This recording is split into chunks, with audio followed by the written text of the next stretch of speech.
من الشيطان الرجيم بسم الله الرحمن الرحيم محمد رسول الله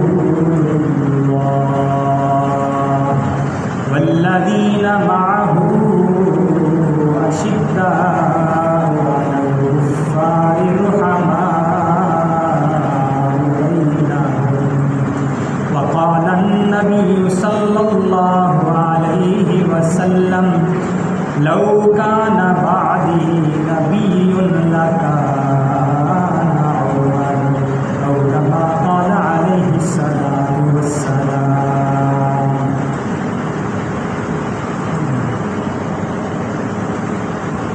محترم بزرگوں، بھائیو،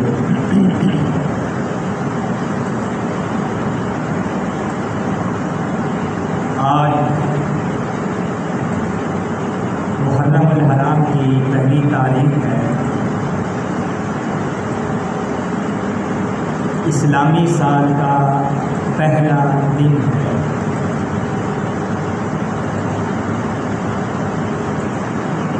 اسلام میں سالوں کی بنیاد، قمری سالوں کی بنیاد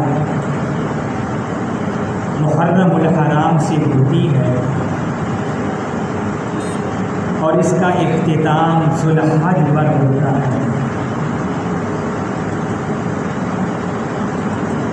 تو آج کا دن سال کا نیا دن ہے۔ اس میں ہم نے ایک تو یہ سوچنا ہے، غور و فکر کرنا ہے کہ ہمارا پچھلا سال جو گزرا ہے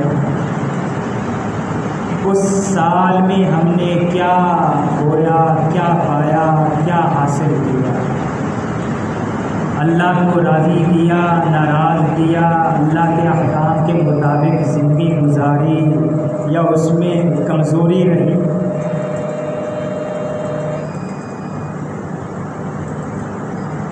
اگر کمزوری رہی تو ضرورت ہے کہ اللہ کی بارگاہ میں ہم اللہ سے توبہ کریں، استغفار کریں، اللہ جل شانہ سے معافی مانگیں۔ اور اب یہ جو سال شروع ہو چکا ہے، یہ سال ہم نے کیسے گزارنا ہے؟ اللہ کو راضی کر کے گزارنا ہے یا اللہ کو ناراض کر کے گزارنا ہے؟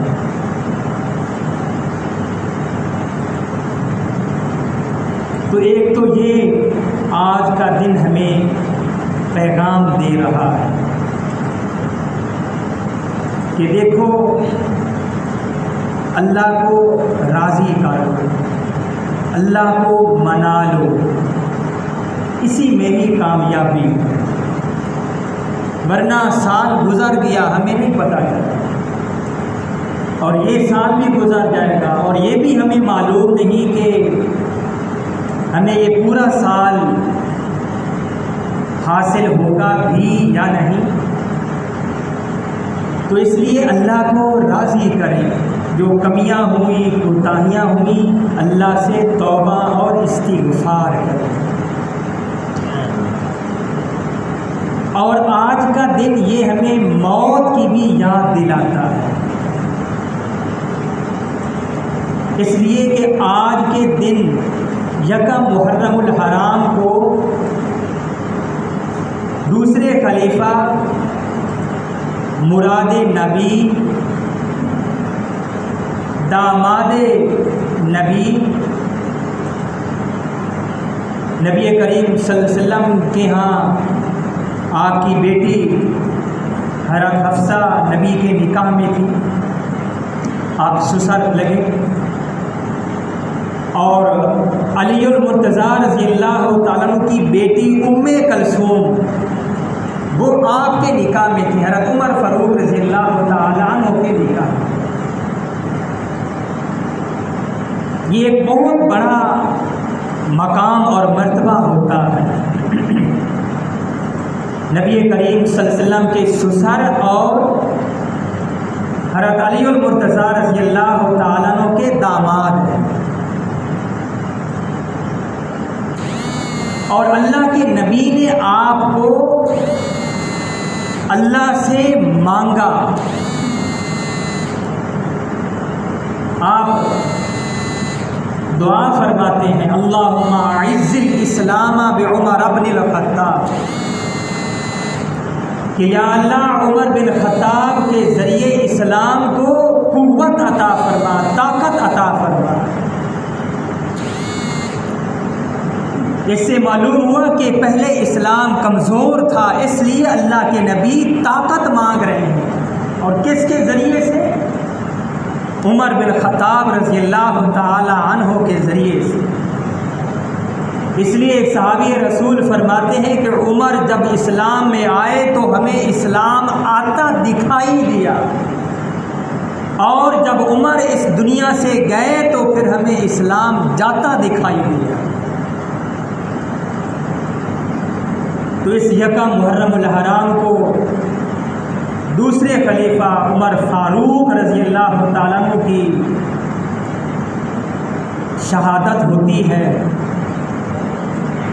تو اس اعتبار سے یہ دن ہمیں موت بھی یاد دلاتا ہے کہ دیکھو موت کی تیاری کرو. اور جیسے یہ شخصیات، یہ ہستیاں، صحابہ کرام، اہل بیت زندگی گزار کر گئے، ایسے ہی تم زندگی گزارو گے تو پھر دونوں جہانوں میں تمہیں اللہ تعالیٰ عزت عطا فرمائے. اسی مہینے میں، اس مہینے کی 10 تاریخ کو نواسہ رسول سیدنا حسین بن علی رضی اللہ تعالی عنہ میدان کربلا میں اپنے اہل بیت کے ساتھ اللہ کے راستے میں اپنے آپ کو قربان کر دیتے ہیں.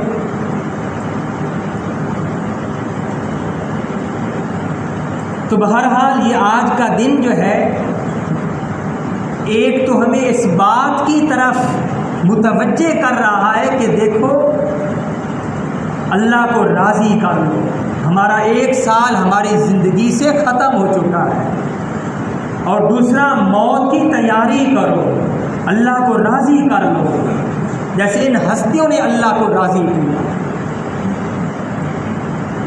تو عمر فاروق رضی اللہ تعالی عنہ یہ وہ صحابی رسول ہیں کہ جن کو اللہ کے نبی نے غلاف کعبہ پکڑ کر اللہ سے مانگا تھا. ابراہیم علیہ السلام نے اللہ سے حبیب مانگا.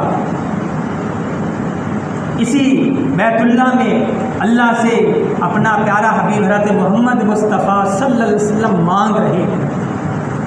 اور نبی کریم صلی اللہ علیہ وسلم بھی اللہ سے عمر بن خطاب مانگ رہے ہیں کہ یا اللہ عمر بن خطاب کے ذریعے سے اسلام کو قوت عطا فرما. اس لیے عمر فاروق رضی اللہ تعالی عنہ جب اسلام لاتے ہیں، اس سے پہلے تو کہ پورا واقعہ تو تفصیل کے ساتھ وقت تھوڑا ہوتا ہے، وہ بیان نہیں کیا جا سکتا، اشارہ ہی وہ کافی ہوتا ہے. اللہ کے نبی بھی مانگ رہے ہیں، اور ازل سے یہ طے ہے کہ اللہ تعالیٰ اپنے حبیب کو عمر بن خطاب عطا فرمائیں گے.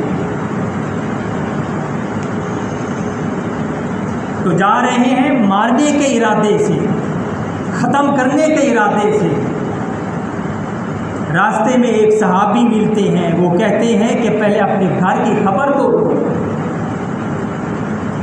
تمہارا بہنوئی اور تمہاری بہن فاطمہ وہ مسلمان ہو چکے ہیں، کلمہ پڑھ چکے ہیں. تو دل پر ایک کرنٹ لگتا ہے، سیدھا بہنوئی کے گھر جاتے ہیں، بہنوئی کو داڑھی سے پکڑ کر نیچے لٹاتے ہیں اور ان کو مارتے ہیں، پیٹتے ہیں، وہ زخمی ہو جاتے ہیں. بہن جب چھڑانے آتی ہے تو بہن کو دھکا دیتے ہیں، اور پھر آگے سے بہن بھی یہ کہتی ہے کہ سن لے کہ ہاں ہم نے کلمہ پڑھ لیا ہے، ہم مسلمان ہو چکے ہیں، جو تجھ سے ہوتا ہے کر لے، میں بھی خطاب کی بیٹی ہوں، جیسے تم خطاب کے بیٹے ہو میں بھی اسی خطاب کی بیٹی ہوں۔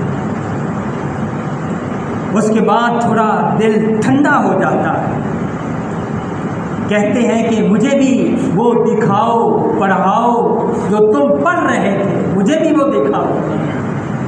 بہن آگے سے یہ کہتی ہے کہ نہیں، آپ ناپاک ہیں، نجس ہیں، اور یہ پاک کلام ہے، لا یمسہ الا المطہرون، اس پاک کلام کو ناپاک آدمی ہاتھ نہیں لگا سکتا۔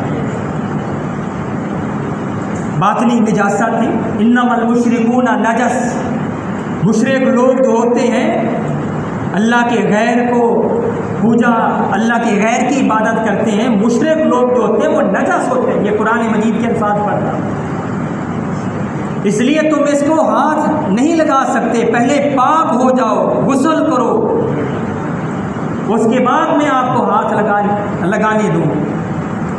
پاک ہوتے ہیں، غسل کرتے ہیں، قرآن مجید سورہ طٰہٰ شروع کرتے ہیں، جب وہ سنتے ہیں دل موم ہو جاتا ہے۔ اور ادھر اللہ کے نبی بھی، اللہ کے حبیب بھی عمر بن خطاب کے لیے دعا کر رہے ہیں، مراد رسول کہ جن کو اسلام کی ضرورت تھی، باقی لوگوں کو اسلام کی ضرورت تھی، اسلام کو عمر بن خطاب کی ضرورت تھی، تو فرماتے ہیں کہ مجھے بھی لے چلو اپنے نبی کے پاس۔ کہاں ہیں وہ؟ ایک دن پہلے یا 3 دن پہلے، دونوں روایتیں آتی ہیں، نبی کریم صلی اللہ علیہ وسلم کے چچا محترم حضرت حمزہ رضی اللہ تعالیٰ عنہ مسلمان ہو چکے ہوتے ہیں۔ جب وہ دیکھتے ہیں تو وہ اور ایک اور صحابی دروازے پر آ جاتے ہیں اور عمر کو پکڑ لیتے ہیں کہ کہیں نقصان نہ پہنچا دے۔ اللہ کے نبی فرماتے ہیں کہ چھوڑ دو، آج آنے دو عمر۔ اللہ نے دعا کا قبول فرمائی تھی، آج مانگ رہے ہیں اور کل دے رہے ہیں۔ نبی کے ہاتھ خالی تو واپس نہیں لوٹاتے اللہ تعالیٰ، اور پھر خاص کر جو اپنا پیارا حبیب ہو، امام الانبیاء ہو، جب پاس جاتے ہیں، قریب جاتے ہیں، تو نبی کریم صلی اللہ علیہ وسلم فرماتے ہیں عمر بس کر، کب ایمان لاؤ گے؟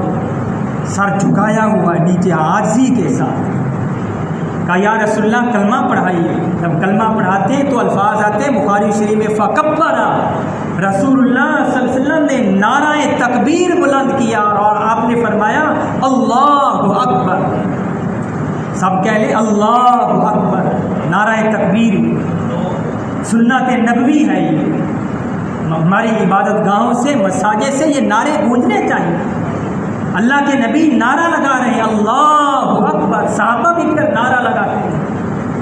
روایات میں آتا ہے استبشر اہل السماء بھی اسلام عمر بن الخطاب رضی اللہ تعالی عنہ، کہ جب عمر بن خطاب رضی اللہ تعالیٰ عنہ اسلام لاتے ہیں تو آسمان والے فرشتے بھی خوشخبری مناتے ہیں، خوشیاں مناتے ہیں۔ اور پھر اس کے بعد نماز کا وقت ہوتا ہے، نماز پڑھنے کی تیاری ہوتی ہے۔ عمر فاروق فرماتے ہیں یا رسول اللہ، عمر اسلام لائے اور اب بھی ہم نماز چھپ کر پڑھیں، یہ تو نہیں ہو سکتا، اس لیے آج بیت اللہ میں جا کر علال اعلان نماز پڑھیں گے۔ بلال سے فرماتے ہیں بلال اذان دو، 2 قطاریں جا رہی ہیں، پہلی ایک قطار کے شروع میں عمر فاروق ہے اور دوسری قطار کے شروع میں آپ کے چچا حضرت حمزہ ہیں، 2 قطاریں بن کر جاری بیت اللہ شریف کی طرف، حرم شریف کی طرف، اور جا کر وہاں نماز پڑھتے ہیں۔ اور پھر اس کے بعد نماز سے فارغ ہونے کے بعد سیدھا ابو جہل کے گھر میں جاتے ہیں۔ شاید یہ آپ نے پہلے یہ نہ سنا ہو، اس لیے کہ جب اسلام نہیں لائے تھے عمر بن خطاب رضی اللہ تعالیٰ عنہ، اور کوئی مسلمان ہوتا تھا، کوئی آدمی مسلمان ہوتا تھا، اسلام میں داخل ہوتا تھا، تو اس کے اسلام لانے کے بارے میں عمر فاروق ابو جہل کو جا کر بتاتے تھے کہ آج فلاں آدمی مسلمان ہو چکا ہے، تو نماز سے فارغ ہونے کے بعد اب خود ابو جہل کے گھر میں جاتے ہیں۔ ابو جہل کہتا بتاؤ آج کون مسلمان ہوا؟ عمر فاروق فرماتے کہ آج اور کوئی نہیں، آج خود عمر بن خطاب مسلمان ہوا۔ خاموش ہو جاتا، اور پھر اس کے بعد ایک اور سردار کے پاس جاتے ہیں اور اس سے بھی یہ کیا کر کہتے ہیں کہ سن لو کہ عمر بن خطاب مسلمان ہو چکا ہے۔ اللہ نے آپ کو بڑا ایک روک دیا تھا،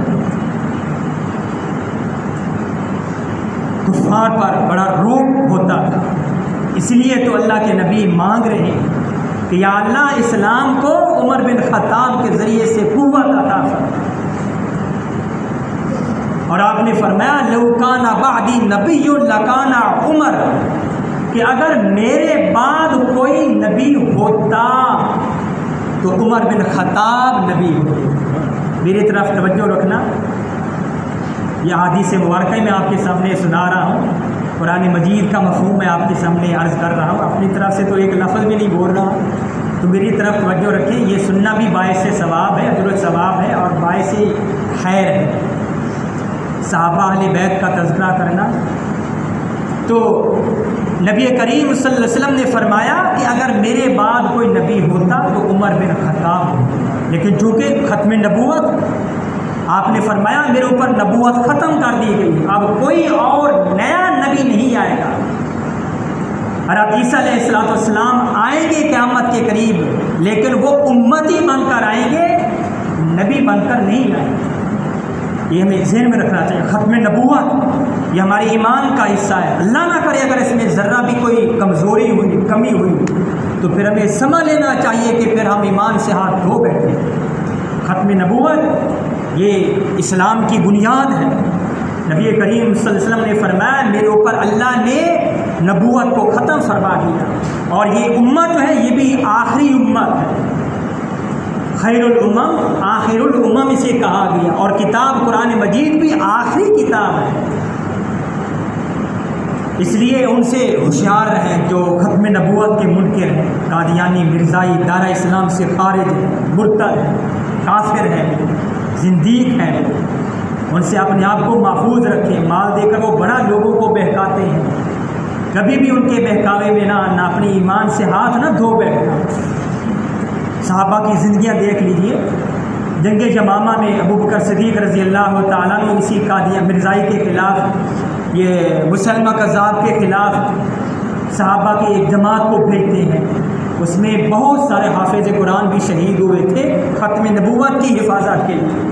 اس لیے ختم نبوت کا دفاع کرنا یہ ایمان کا حصہ ہے، اس میں ہمیں ہر اعتبار سے حصہ ڈالنا چاہیے، جیسے بھی ہم چاہے اس میں خود عملاً شریک ہوں یا مال کے ذریعے سے اس میں ہم تعاون کریں، یہ ضرور اس میں حصہ ڈالنا چاہیے ختم نبوت کے حوالے سے جو لوگ کام کر رہے ہیں۔ تو چونکہ نبوت ختم ہو چکی ہے اس لیے کوئی اور نبی نہیں آئے گا، لیکن آپ نے فرمایا اس سے عمر رضی اللہ تعالیٰ کا ایک مقام وہ سمجھا جا رہا ہے۔ آپ نے فرمایا کہ اگر میرے بعد کوئی نبی ہوتا تو عمر بن خطاب ہوتا۔ تقریباً 22-23 آیات مبارکہ ایسی ہیں کہ جو کہ عمر بن خطاب رضی اللہ تعالیٰ عنہ کی رائے کے مطابق اتری تھی، جو آپ کی زبان پر ہوتا تھا۔ مثال کے طور پر ایک میں آپ کے سامنے واقعہ کرتا ہوں۔ عبداللہ بن ابی منافقوں کا سردار جو تھا، اس کا بیٹا مسلمان تھا، پکے مسلمان تھے، اللہ کے نبی کے ساتھ بڑی ان کو عقیدت محبت تھی۔ تو انہوں نے کہا کہ یا رسول اللہ میرا باپ فوت ہو چکا، آپ جنازہ پڑھائیں۔ آپ جنازہ پڑھانے کے لیے تیار ہو جاتے ہیں، اس وقت روکا نہیں گیا تھا، قرآن مجید میں کوئی ممانعت نہیں آئی تھی۔ عمر بن خطاب رضی اللہ تعالیٰ نے فرمایا یا رسول اللہ یہ منافق ہیں، آپ ان کا جنازہ نہ پڑھیں۔ نبی کریم صلی اللہ علیہ وسلم نے فرمایا نہیں میں جنازہ پڑھاؤں گا۔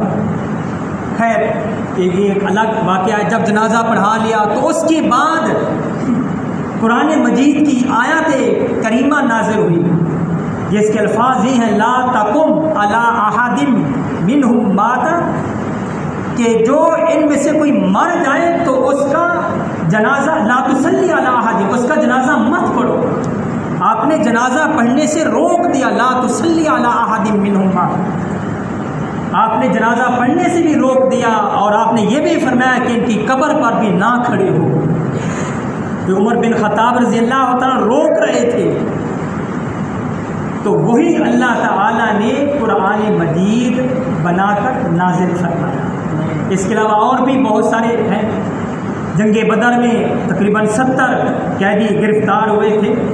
اب آپ نے مشورہ کیا ابو بکر صدیق رضی اللہ تعالیٰ عنہ سے بھی، کیا کیا جائے ان قیدیوں کے ساتھ۔ آپ بھی بڑے نرم دل تھے، جیسے نبی کریم صلی اللہ علیہ وسلم نرم دل تھے۔ تو ابو بکر صدیق رضی اللہ تعالیٰ نے فرمایا، یا رسول اللہ، اس میں آپ کے رشتہ دار ہیں، اس لیے فدیہ لے کر ان کو چھوڑ دیا جائے، آزاد کر دیا جائے۔ عمر بن خطاب رضی اللہ تعالیٰ سے مشورہ لیا تو آپ نے فرمایا کہ نہیں یا رسول اللہ، جو جس کا رشتہ دار ہے اس کے حوالے کیا جائے، اور وہی آدمی اپنے رشتہ دار کو مارے کا قتل کرے۔